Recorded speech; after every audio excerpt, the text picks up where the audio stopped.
Thank you all for coming. My name is Giel. I'm the Chief Revenue Officer for an advertising company called YouAppi. You can find me on Twitter, Facebook, and Instagram at Giel. And you can find me at Fortnite at BigLouDog1976. It's embarrassing, 42 years old, still chasing my first victory on Fortnite. But my toughest competition, he's 2 doors down. His name is Waggly Giraffe, AKA Leo Giel Jr. And when that little guy is not playing video games, he's watching videos of other kids play video games, learning tips, learning tricks, so that he can beat his old man. And I thought about it one day. Gaming, it's so engaging. Advertising is critical for anyone's business.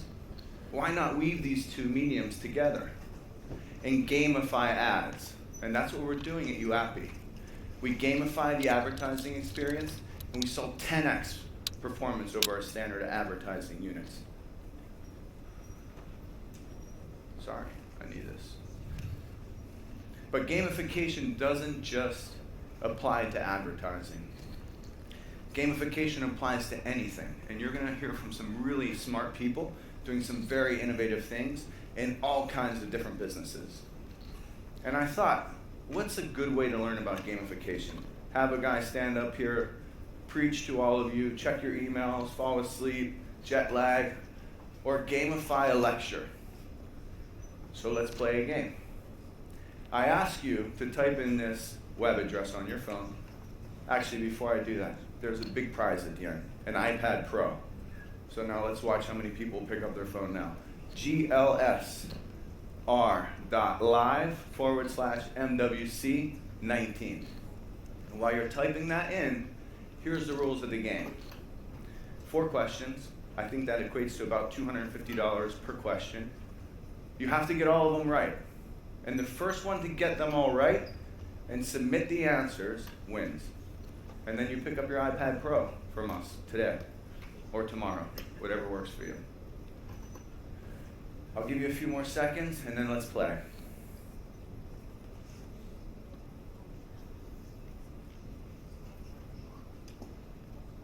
All right, first question. What is the current global market size of gamification? 100 million, 500 million, 1.5 billion, or 5.5 billion? Don't try Googling it, we're gonna go quick.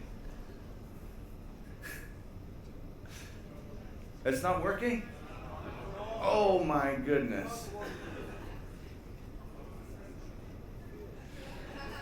No way. In the back, can we fix the game? Maybe? Sure, 1 second. No one Google the answer.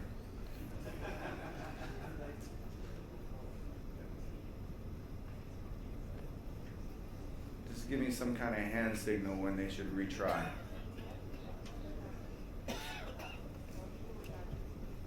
Good? Came back? Button doesn't work, they're saying.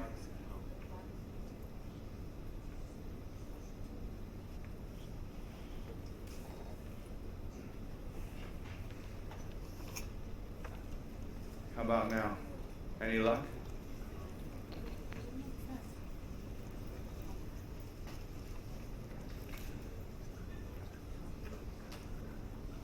All right, let's do this.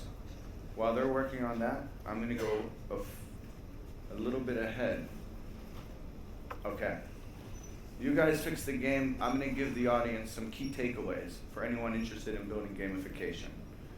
So you're going to learn, especially through a deep dive a bit later, how important gamification is. But if you're considering to do gamification for your brand, number one important thing to do is gamify your brand, your advertising. You're going to see at minimum a 9x return on your investment. Number 2, keep it simple. Shopkick, they've been around for at least a decade. I remember them when I first got into gaming 10 years ago, and they have done a fantastic job to gamify the shopping experience.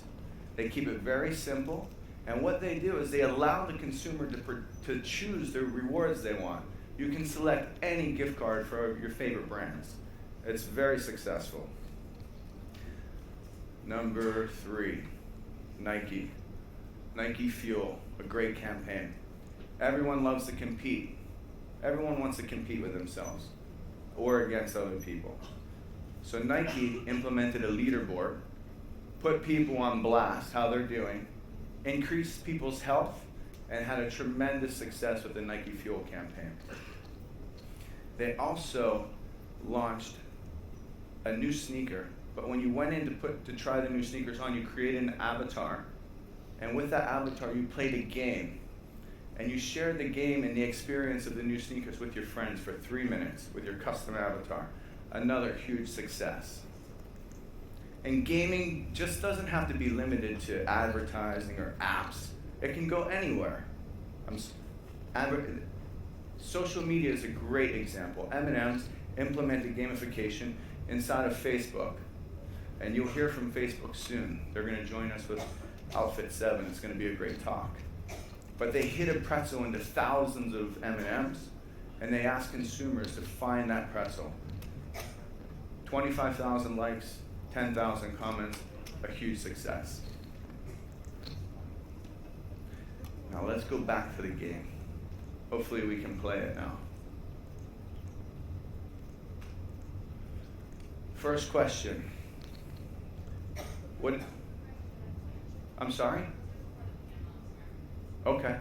All right. Coming back to you. Let me get off of that. Don't look at that question. I'll be back with the game. I'm going to introduce 2 folks from Facebook and Outfit 7. They're amazing. They're going to talk to you. They're going to do a fireside chat. Then I'll come back up, and then you'll play the game. So make sure that's working. Let me know if it's not. Thank you very much.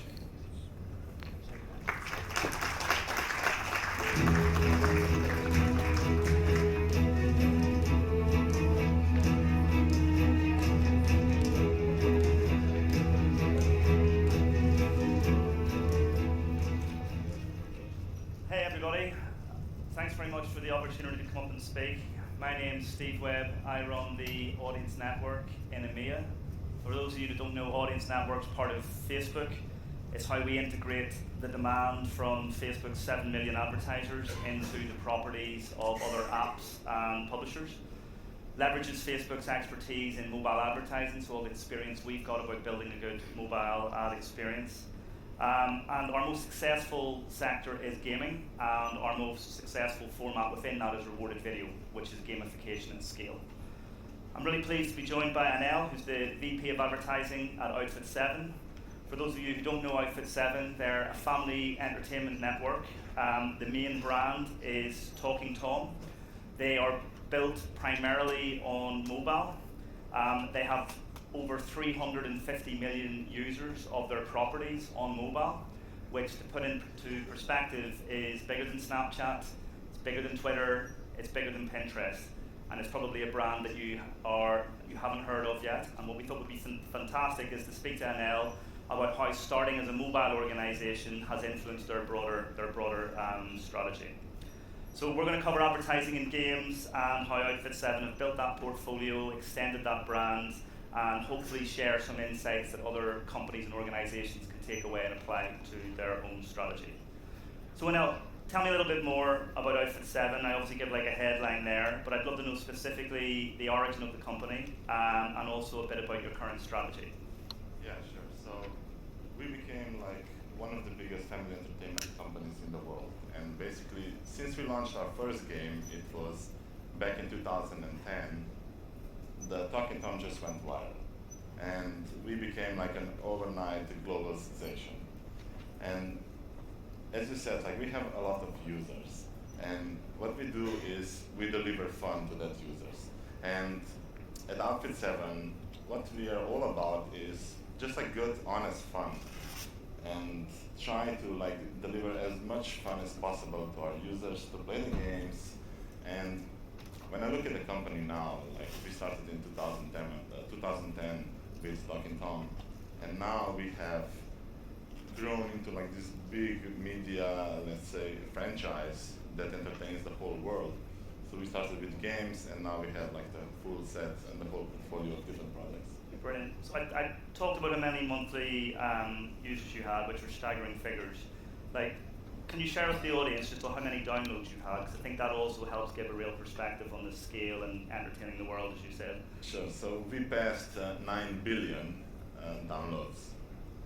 So it's absolutely massive scale. Yeah. And that success in mobile has then enabled you to start to extend the brand into other environments. Do you want to give some details on that? Because I think that's a fascinating direction that you're going in as an organization. So we started with mobile, and then once like the mobile went viral, everyone loved Talking Tom as a character.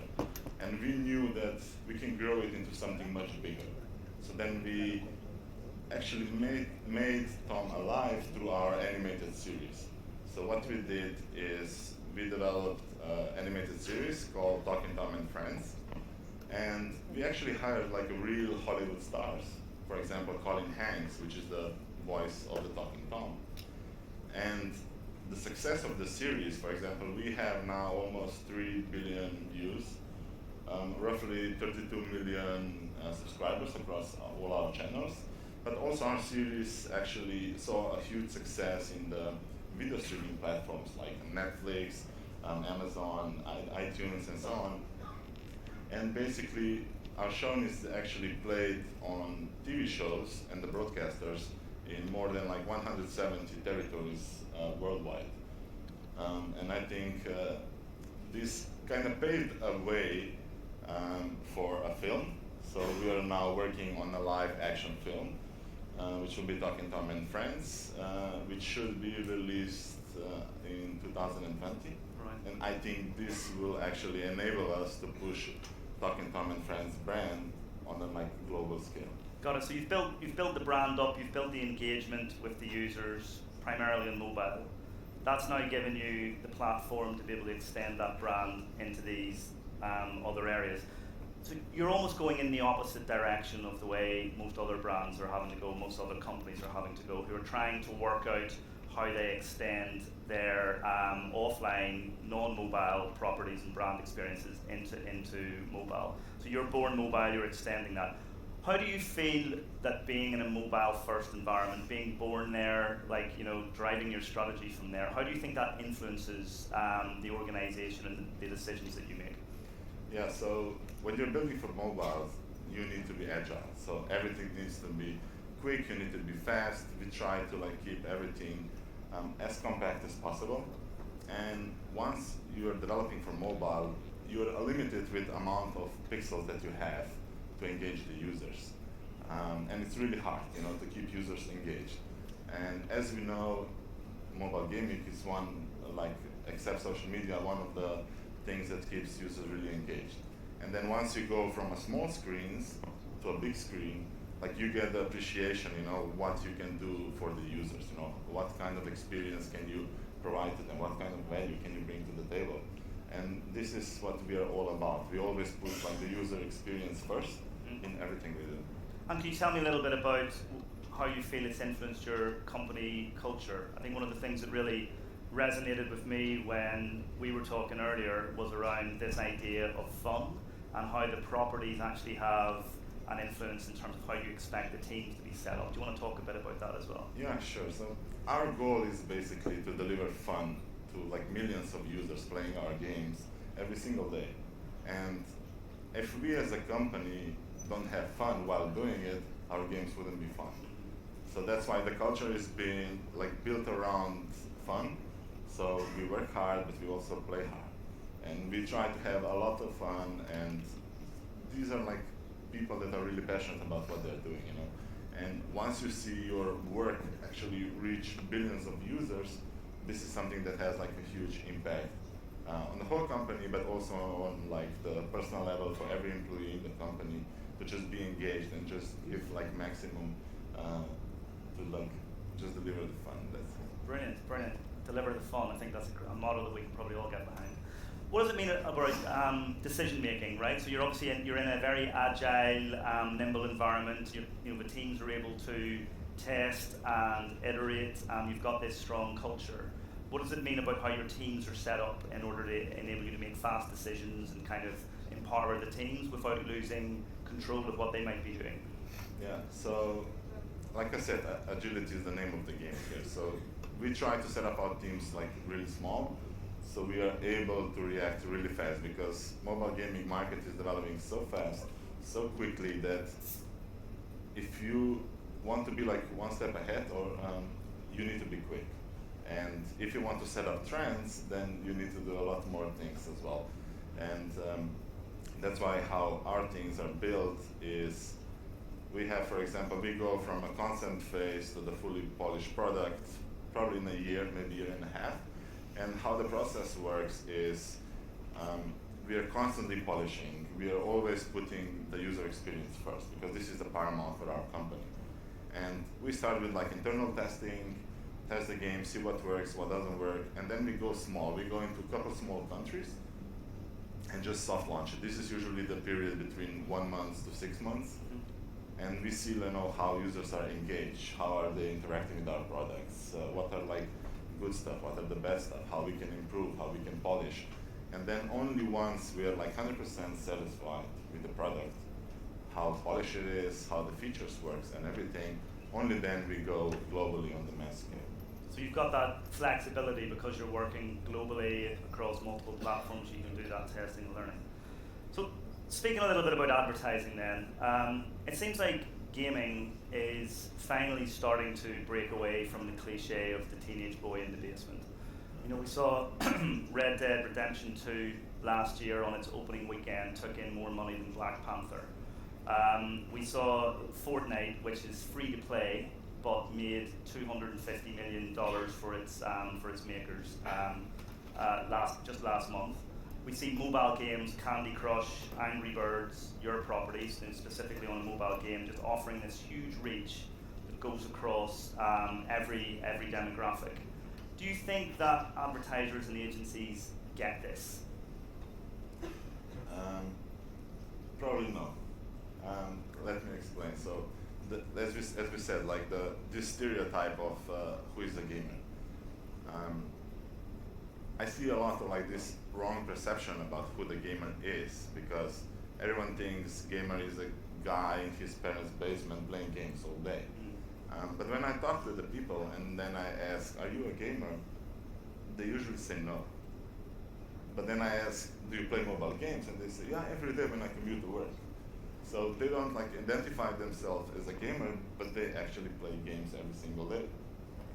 And because of that, I think there is like a massive audience that is playing games, and I think this is still untapped territory for a lot of like brands, and it's I think it's a missed opportunity on that side. So about 85% of the revenue that gets invested, or the advertising that gets invested into mobile games, is from other gaming companies, right? So there's only about 15% is coming from mainstream advertising. What do you think is holding this back? There's obviously the perception piece, but I'm also thinking from a Facebook and audience network perspective, what can we do with publishers like yourselves to help these mainstream advertisers recognize this opportunity?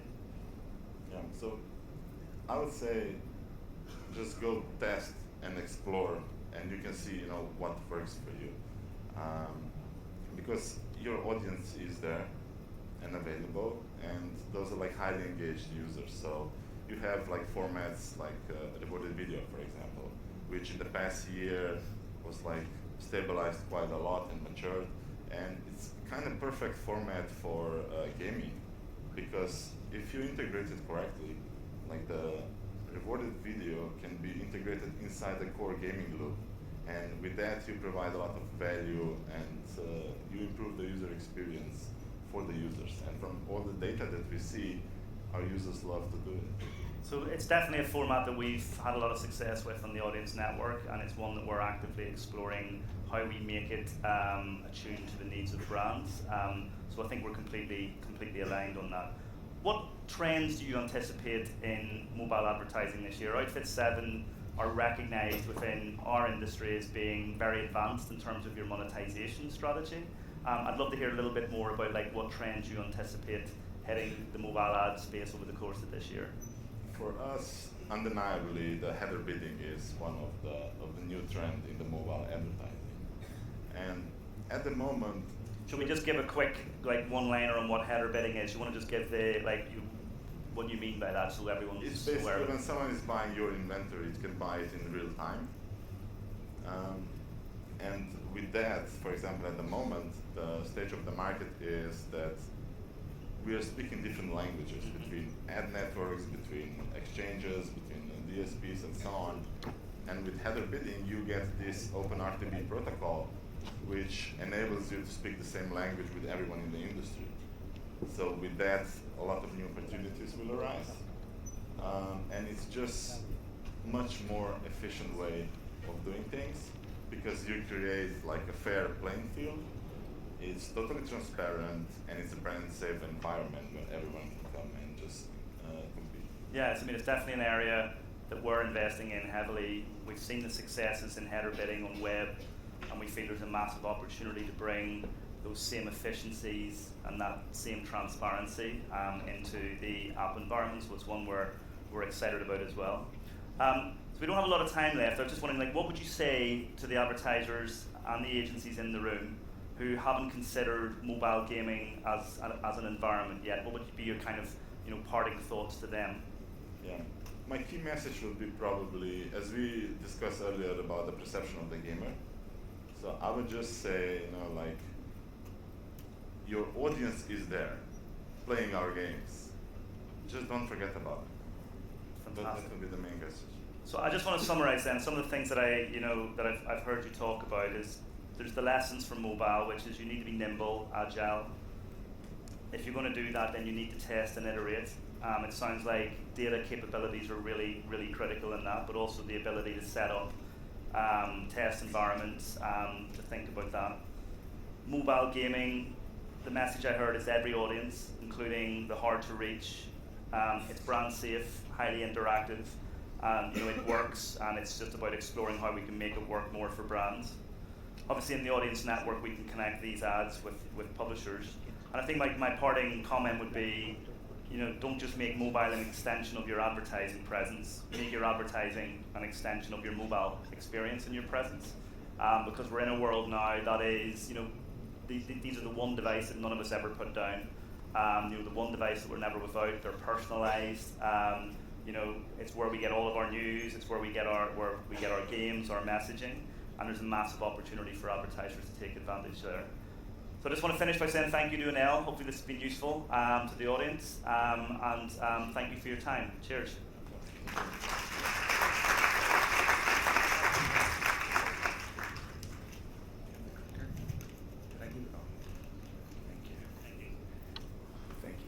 Thank you, Steve. Thank you, Anel. I'm going to keep the suspense in this room. The game is not going on just yet. You have to stick around to the very end.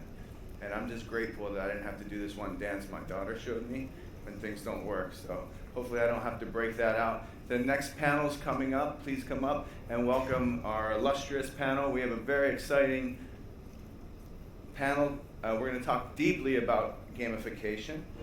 And please have a seat. Thank you.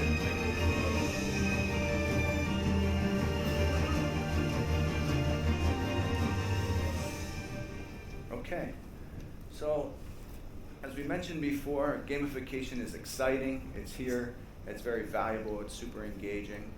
And I think before we kick things off, I'd just like to introduce all of the panelists today. So maybe you can introduce yourself, tell a little bit about your background and your company, and what you're doing.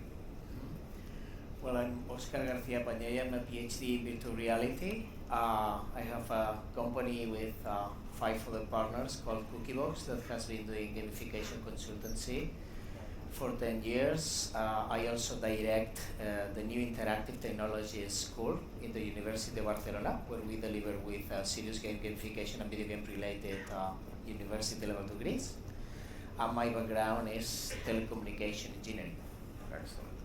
A PhD, and feel free to ask questions through the system. Hopefully it's working, and I'll get to some of the questions later. Khan, please. My name is Khan Terzoglu. Yes, it is correct. I'm the CEO of a telecom company, and I'm here. I'm proud to be here.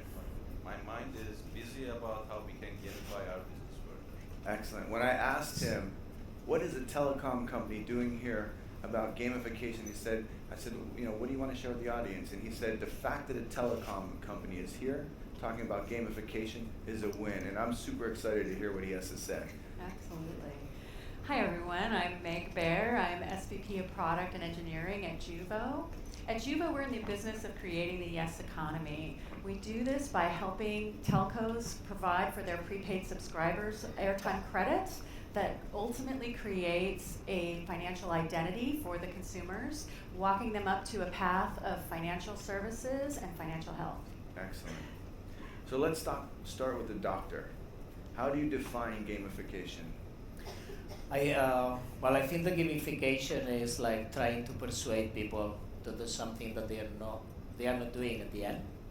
So either if they are patients, students, clients, collaborators in the company, there's something that is not happening, and you want it to happen because it's also good for them.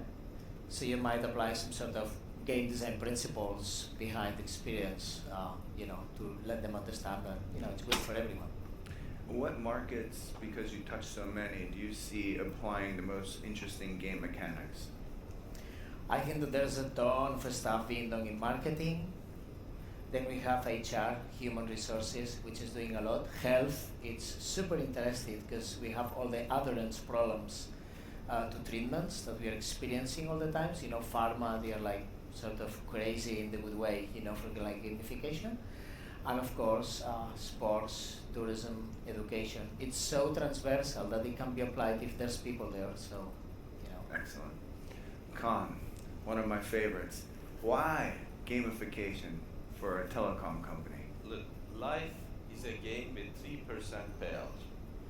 I mean, most of these people here are among that 3%, but there are a lot of people losing every day. I don't want to call them losers, but losing is something that 97% of the people experience in a day. They lose in school, they lose at home, they lose in business. So creating a simulated life with 97% payout is actually making people happy, engaged, and loyal. Now, how do we use this? We use this in multiple formats. Actually, we use it to gain customers, acquire customers, retain customers, educate customers, cross-sell, upsell. We use actually gamification even in our management by creating leaderboards, and we use it in our stores by creating simulated Star Trek type of experiences when a customer comes in, or with the Wheel of Fortune that they try in the store. So game is in every part of our business, and clearly I think if the ultimate objective is deliver happiness to a customer, this is a must-have in your portfolio. Outstanding. And Meg, what is your most successful gamification project? Yeah, so What are you most proud of? at Juvo, is similar to what Khan was saying. We feel that there's an opportunity to connect deeply with your users and to help them have experiences they didn't have before. We're in a really golden age where mobile has made connectivity available for everyone, but not everyone is able to participate in the economy in the same way. And so at Juvo, we've been very successful in helping our consumers have access to financial services by helping them begin at a very easy way, and then when we loan them airtime credit, we give them information about their payback, ultimately moving them up to a higher level when they can get more financial services. So what kind of company are you? What sector are you in? Just so I'm clear. Yeah, so we partner with telcos, so Yeah. we are a telco provider, but we work to make telco data and consumers have access to financial services. So we're a technology data startup. Interesting, cool. And Khan, what is your most proud moment of gamification when you implemented it into your telecom business, which is, by the way, a $5 billion US size business, right? Look, we have in Turkey, and I'll give the examples from Turkey, we have 40 million customers. Every week, starting from Friday, 7 million of them, they shake their phones in return of a prize. That prize could be a little bit of a free service on one of our digital services, but it is also accompanied with a nice compliment for that, like a fortune cookie. It says, today, you're gonna have a very lucky experience or something like that. 7 million a week, 28 million a month, and among those, about 10, 11 million are unique users. Again, 6 million find virtual gifts that we hide in different places in Istanbul. And they go, it's like a Pokemon Go type of a thing, so that they go to a location. Probably the location they end up is close to one of our stores. And they win something there as well. And the more they buy, the more they win. So Good model. if you follow that, we have an application where actually you can scratch cards, and ultimately you can get 2 hours of surprise wins from us. Maybe sometimes a movie ticket, sometimes it's kind of a extra service on subscription on a magazine. So these are the type of things we do for acquiring and retaining customers. But on the other side, gaming itself is a big business. We have close to 20 million customers who either play games on our Play Sell portal or play games on our instant messaging platform. More than that, we now have a partnership with a company which does online trivia broadcast twice a day. And almost 1 million customers every day, they join an online live broadcast like the game that you try to do here. And they answer 12 questions and they share the prize. Well, the prize they share sometimes is 5 cents, but they are happy and they come every day. And sometimes they play twice. It's about 1 hour. Our strategy is engaging with customers beyond the traditional telco 32 minutes. We want to be with them at 1,440 minutes in a day. And gaming and these type of engagement methods are very, very effective. So Oscar, I think when we think of gamification, typically we think of leaderboards, points, and badges. Now, you studying this space so long and working with such a diverse group of clients, what else is there that we should be thinking about? So if you study it a bit, you see that not everybody loves competition, and not everybody loves to achieve. I mean, of course we like it, but there are other things that we can do, right?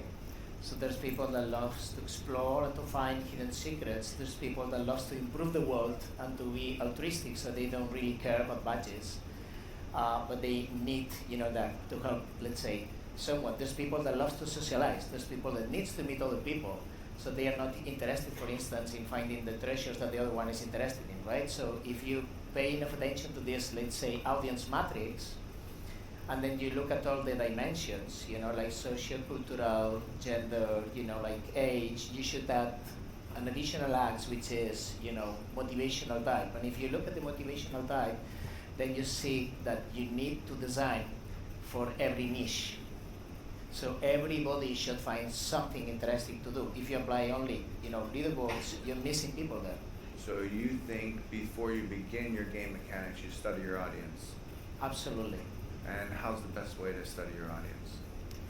Well, normally, if it's not possible, you basically try to design for all. So when you build a sequence of challenges, you place the different game elements that might be like it, but sort of everyone. So you're gonna find your opportunity one day or the other. If you can access the audience, there are some focus groups, surveying, that there are some strategies that you can tackle with, like to meet with the people that is going to be your final player, final user, and to extract, what motivates them a little bit. Meg, how did you guys approach it at Jugo? Yeah, the beauty of today's gamification options is that you can understand in real time what's happening. You can see the behaviors and you can understand what's working and what isn't working, and you can adjust and move towards what works for them.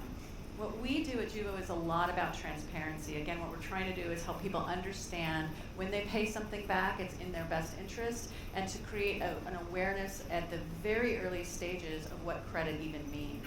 And so we took this responsibility very seriously. We said, how can we make this something that people will understand, but will also be interested in? How will we align their understanding and their self-interest to drive behaviors? And that's what gamification is so wonderful about, because it helps you craft self-aligned behaviors that get you to an end state that works well for both the business and for the consumer. Did you hire a focus group? We've done focus groups, but we also, again, we do a lot of adjustment ourselves by looking at the data and seeing the behaviors. We see people move up to a diamond level in 4 months through just interacting with them where they are. How about you, Con? Did you guys go out and research the market, hire some external help? You know, it's really not rocket science when you see that Thursday night when we first started the campaign, it was midnight, and in the first 10 minutes, we had 200,000 people shaking the phones. The moment I saw that, I had enough of the focus group. You did your own focus group. It is going on since then. This is, I think, something unstoppable, and I think it's going to hit also big time TV business, or what we understand from the new generation TV business. You know, when we did this online trivia shows, I noticed that people were actually liking that they chat while they play. So now we are opening up chat boxes on all our OTT TV services. So you will be amazed that rather than watching the content, people like to chat in between themselves. Sure, no one's doing that out here right No. now. But this is in the screen. So this is the next generation, I think, of TV broadcasting, where you will chat, where you will maybe make choices, where you will do commerce. So that's, I think, the next generation of innovation that's going to hit the market. That's interesting. So I ask you, where does gamification go from here? What's the future hold? What should we be thinking about? What should we be studying? I think that gamification is going to be ubiquitous. You don't really know what it is. It's not a game, it's an experience. It's happening all the time. It makes you comfortable, so it's not about going, playing, coming back. You know what I mean? Like, I'm in reality, then I go to the magical circle, then I play, then I come back, but I'm in reality, and this is like slapping my face. It shouldn't be like that. It should be gamified all the time, but not because you're playing all the time, but because you're really, really, really, in good hands all the time. So I think this is going to happen. And the second thing, and Mexi was addressing it, and of course Turkcell, when they are talking about all these millions of people and all this analytic that they can take from them, it's super personalized, super custom. So you give me what I like, and then I love you, and it's not going to be the same thing that you like. This is happening when you play Super Mario, for instance. So the latest versions of Super Mario that you can play in the Nintendo, there are like automatic systems that sort of graduate the difficulty level and everything that is happening there, so that I might be playing one way, you might be playing the other way. Maybe I can eat or kill 15 mushrooms. Maybe you kill 45, so you're better than me, but we are all flowing, because it's fine. The game knows it, and it's adapting, all the time. So I think this should happen, I think. But we all talked about exciting things about gaming, but of course we should keep also in mind that even our generation is having sometimes hard to find the right balance of life. Imagine the kids. And I think we have a responsibility to make sure that the kids go through an education program early in their age about what I call DQ. We had IQ for intelligence, we had EQ for emotional intelligence, and we have DQ for digital intelligence. And I think unless we go through this process of making sure that the kids are ready for the digital world in terms of understanding what they can share, what they cannot share, that everything they hear on internet is not right, people actually die and there is no second lives coming up, we have to educate the kids on that. And this has to be also, I think, one of the important tasks for the players like us in the market, to make programs. That's why we started now a program called DQ. It's a gamified, cartoon-based program for the kids, telling them about digital citizenship, telling them about what is cyberbullying, why they should not believe everything they see or hear. They should apply critical thinking in the process. And I think this is something that we have to take very seriously. Otherwise, we will have a generation of people with no critical thinking and practically committing suicides because they were given a task to jump from 10th floor and they will jump from 10th floor because they are waiting for the second life that will come. Meg, so what industry outside of yours do you think is ripe for gamification? So again, when I think of gamification done well, I think it's when you have both an opportunity to make something better for the individual and an opportunity for the individual to enrich the experience for themselves.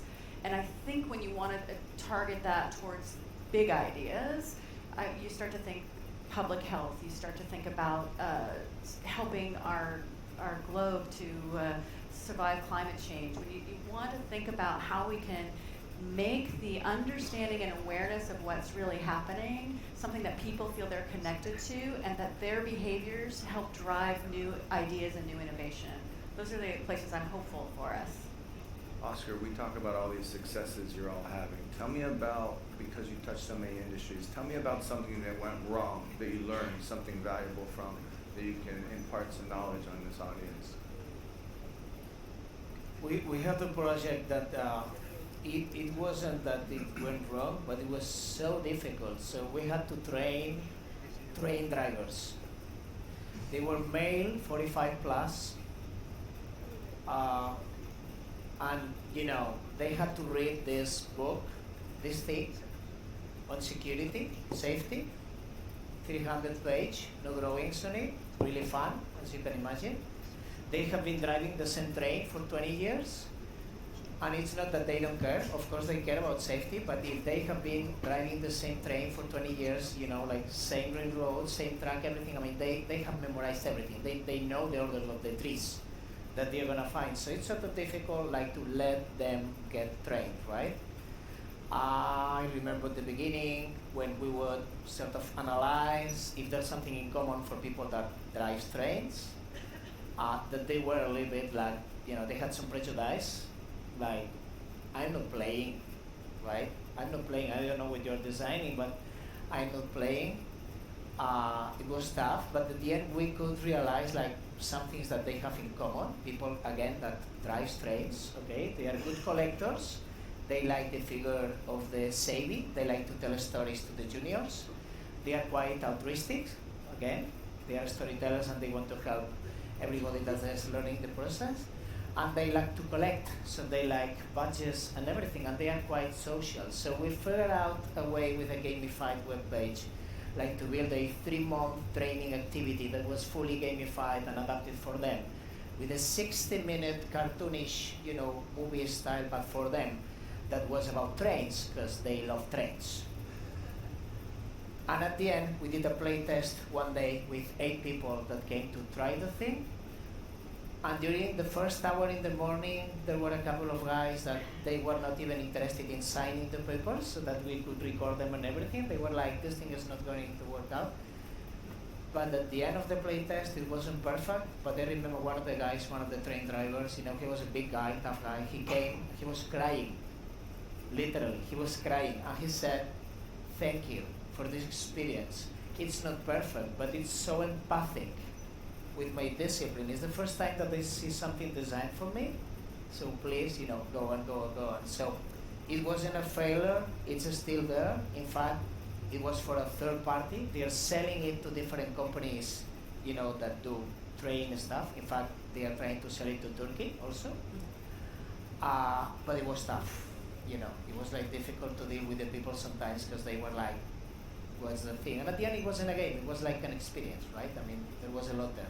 Like the movie, collecting badges, social network, PBL, leaderboards, everything, missions, challenges, mini games, everything was happening, but everything was for them. So Khan, being a cellular company, or really embracing gamification and doing so many interesting things in so many countries, what's the future hold? Where do we go from here for your business? Look, we're gonna start living from abundance of information and cheapness of sharing information to artificial intelligence coming into our lives in a stronger way, and it will be changing every industry that we know, from agriculture to food and retailing to manufacturing. And I think with artificial intelligence, in a way, gamification will come into the work life in a stronger way. For example, now we are equipping our stores with iPads, so that every salesperson has an iPad on their hand, and the iPads are not facing them; it's facing the customer. And there is an artificial intelligence there which is helping the salesperson to sell more effectively to the customer. And every time they do something right, they get a badge, right? So now this is training on the job, because every time they do something wrong, they lose a badge. And I think we will get in a life where this type of feedback mechanism will really become part of daily work life. What happens when the employee has, let's say, 10 badges at the end of the month? Do they get something in return? Or? Absolutely. I mean, they get a promotion, they become an expert on a certain area, and maybe he is selected for being a coach for others. So all these things are directly related to it. So the question of who decides on promotions and why disappears, because it becomes very transparent. It's the data collection.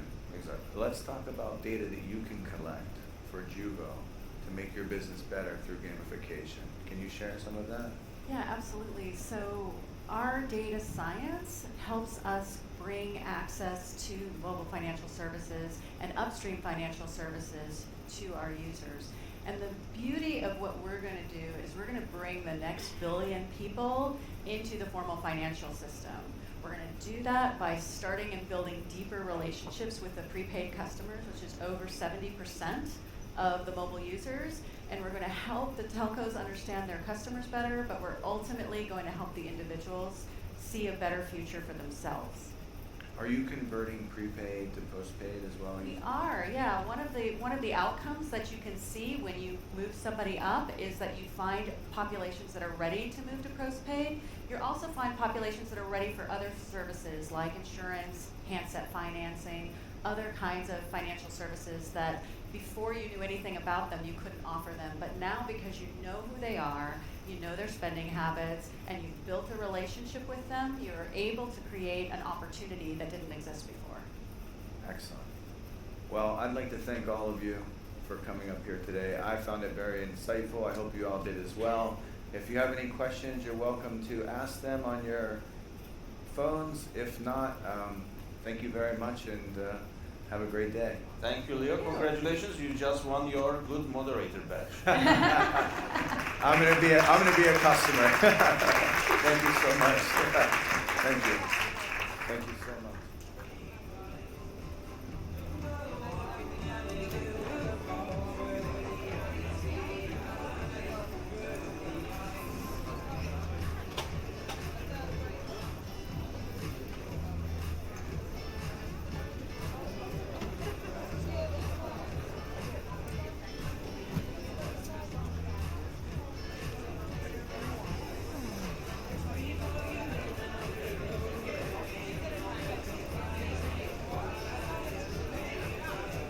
Ladies and gentlemen, as you leave, please ensure that you take all your belongings with you.